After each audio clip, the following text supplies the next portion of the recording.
All right, Mark, I want us to talk a little bit about, is it more important to start first or finish first as it relates to the way that we design life insurance policies for the purpose of infinite banking and financing the things of our life?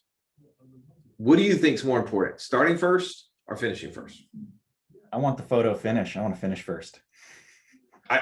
Dude, I don't want the photo finish. I want the secretariat finished. I want to finish 26 links in front. I want it to be such a no-brainer. Now, coming from an Auburn fan, that's never happened in my life. Like literally, I'm biting my nails, and it doesn't matter if we're playing Alabama or if we're playing Utah State, right? It's going to come down to the wire every single time. But I oftentimes get emails or questions regarding the way we design these life insurance policies. And this isn't for everybody, but people sometimes they research infinite banking, and then they may get sucked down this road of going, oh, well, if I put a higher percentage to the paid up additions rider, which produces cash, then I will have more money. And that obviously is what I should do, because you even could hear us talking about why it's important to design the policies properly. And well, if this is good and I put more toward the paid up rider and have more cash, then that must be better. Is that always the case though? No. Why? You're transitioning your thought process from long-term possibilities to short-term gain. It turns into a real instant gratification. Like, I want it now, and to heck with the future, just give me what I want now. And a lot of times what we want may not really be what we need. Well, don't you think too, like I see the paid up additions rider on the one side of a seesaw and the base premium, the part that goes to support the death benefit, on the other side of the seesaw. And we're playing a give and take, right? There's pros and cons to designing that. And I think some people get so caught up in having so much on the paid up rider that they stand up here. But in order to get off that seesaw, what has to happen? You got to jump, right? Like there's got to be some flexibility. And what we're saying is, the other way to say that is short-term, long-term, right? So what I would say is, when so much is put on the paid up additions rider side, that we literally are so high short-term when we're so long, or so short on the long-term. You can only run in the red for so long before you blow the motor. And this is another thing, I think you said this a second ago, that people sometimes get caught up in the instant gratification. So that's an emotional decision. And I don't know how many times we've made emotional decisions in our life with money that ever worked out really well, right?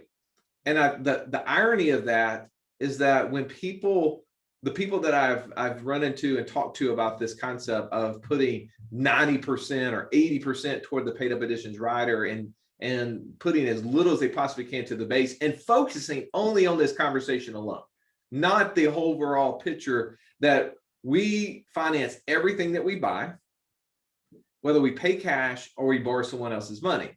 And Nelson says our need for finance is greater than our need for death benefit. We've got to find a way to set up a system to insulate ourselves, to be able to literally use our dollars and our capital for anything that we do.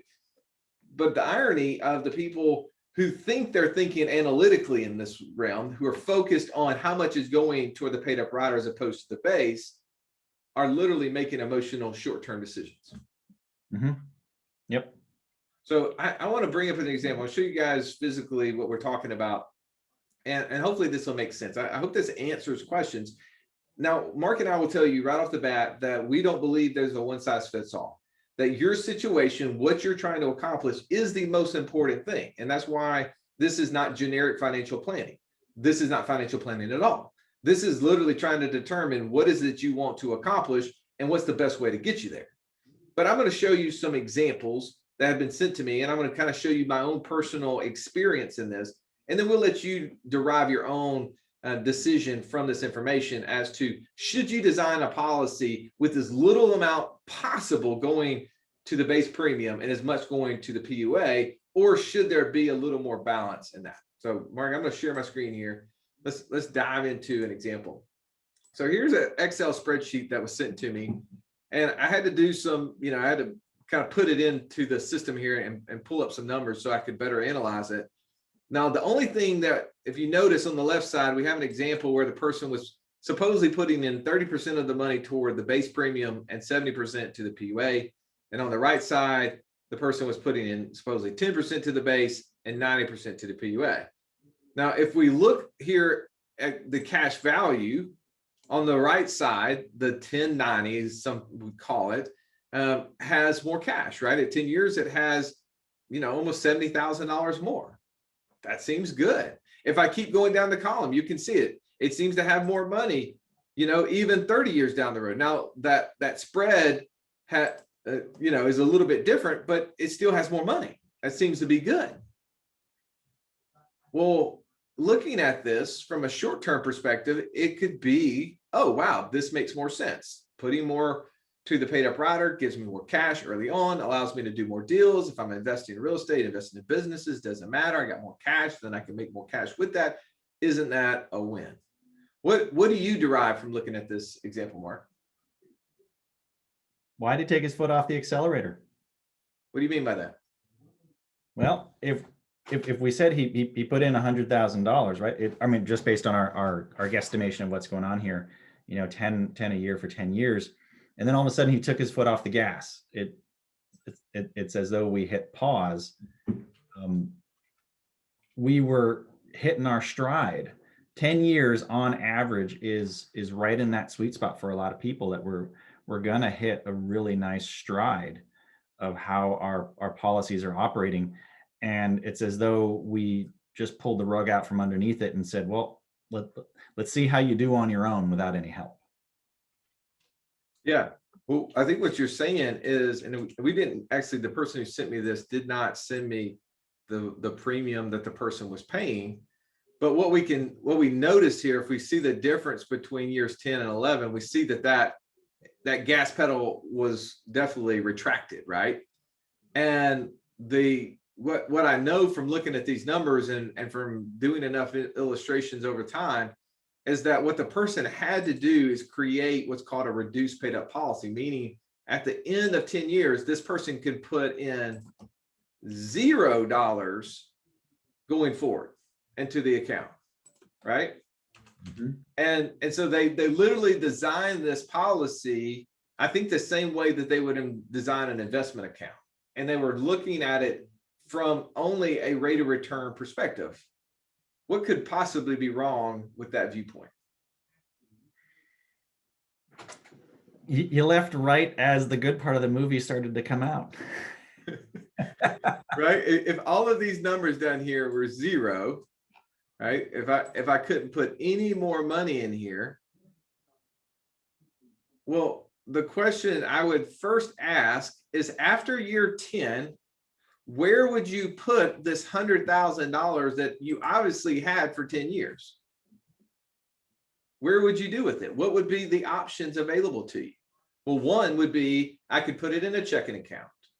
Mm-hmm. Well, if you decided to do infinite banking from the beginning, you already deemed that your cash in a checking account would not outperform the cash in a life insurance policy. Would you agree? Yep. So the other options available to you would be that I would have to start a new policy. Mm-hmm. Now, it doesn't matter which one of these policies we start. If we put $1 in, how much of that dollar do we have access to? On average, first year, it's right around like 65, 75% or something in that ballpark. Right. So if I put $1 in, I have less than $1 if I start a brand new policy. As opposed to if I had an existing policy that I could put money into, how much money would I have available to me from putting the dollar into the existing policy? More than at least $1, and more than likely more than $1. So I want to show you an example, right? This is real numbers here. This isn't fake. This is my personal experience. This is the very first policy I bought. I bought a policy technically it's the second policy. The other one we end up setting up wrong. I didn't know what I didn't know back in 2009. And I've actually redone that one specific policy. But that policy was bought on my wife. This is the first policy I bought on myself. It was in January of 2010. All right. So I've got to experience 11 years of this policy. And one of the things I want you to notice is if you look at this yellow line here, and by the way, I did that same exact thing where I was putting the paid up rider on for a number of years. And you can see in year one, I had access to about 68% of what I put in, 72, 88. And it took to year 4 that I actually had more than the dollar. So my checking account or my savings account in this situation that we like to kind of compare it to, I got more than $1 in it. And then I dropped off the paid up rider. You can see that my premium went from $25,000 a year down to just about $7,200. Now, if I could redo this, I would. I can't. But if you notice what happened here is what happened to the cash value increase. Every year I put $1 in. Every year I put in $7,195. My account value grew. The increase in the cash value was more than the dollar I had, right? So we always say, why should we put money in an insurance policy versus a checking account? Do I want to start first or I want to finish first? I want to finish first. The checking account was ahead of me for the first 3 years. In year 4, I put in $1 and I got access to $1.09, right? And so it's going to take me a little bit to catch up those first 3 years. But as soon as I catch up, what's happening? You start walking away. Can the checking account ever catch me? Nope. No. This is the example of me in a foot race with Usain Bolt, right? He gives me a 15 or 20 yard head start. Once he catches me, the race is over. Well, and there's another point in there too, Russ. I want to make sure everyone caught that was, you mentioned that in the first couple of years that the checking account was winning, but let's stop and let's take a look at that. That's winning in the sense of a return on investment win. But right, we want to look at, well, what's the value, right? What did I actually get out of, what did Russ get out of this specific example? He not only got his cash to grow with compounding interest, but he essentially had clone dollars that he could send out and have those dollars go and create more dollars to come back to the system, where the checking account, if you took those dollars out, those guys are gone. They are one-shot wonders. They can only do one thing at a time. Exactly. And by the way, I've held all sort of loans. I've bought more things than you can imagine out of this insurance policy over the last 11 years.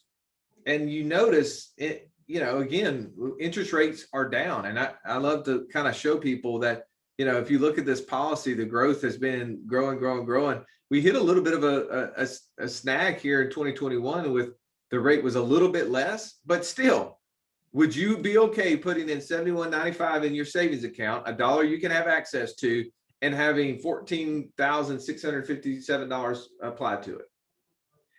I think my only problem with that would be, why is it only $71.95.40? Now you hurt my feelings, right? You hurt my feelings.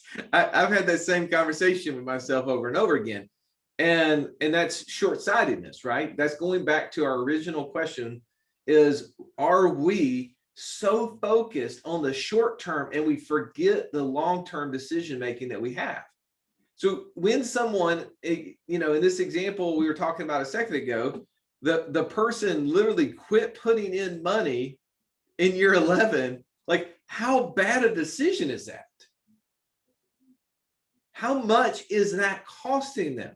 Because if I ran a third example where, and it doesn't matter if I do 30/70, I do 10/90, but I keep putting in the premium, what do you think I'm going to do in relationship to these cash values? Am I going to catch it and exceed it? Of course I am. Who cares if it takes an extra 2 years? It doesn't matter. I got to put the money somewhere. So the comparison, people forget about opportunity cost is. This isn't the end of the equation. This is the start, because the opportunity cost is, what do I have to, where am I going to put the 100,000 after this? So when people get caught up in wanting their base premium to be so small on the start off with, just so they can have a higher cash value on the front end, they forget the long-term implications that they're making. They're going to have to meet opportunity costs in the face in the future, and depending on how they set it up, maybe even shorter than they would expect. So the question is, would you rather start first, or would you rather finish first? Finish the race a winner. All right. I hope this helps you guys answer this question. And the next time somebody starts talking to you about the fact that you should be putting in a much higher percentage in your cash value, I want you to think about, do they understand the long-term implications of this? Or are they just a salesperson really trying to sell you on short-term gratification and not really understanding that this is a piece to our financial engine? And why in the world would we want to have a Porsche with a Jetta motor in it? Right? Why would you want to limit what you could do? It's not how you drive, it's how you arrive. Exactly. All right. Hope this helped. Thank you for watching our fun video here. Have a great day.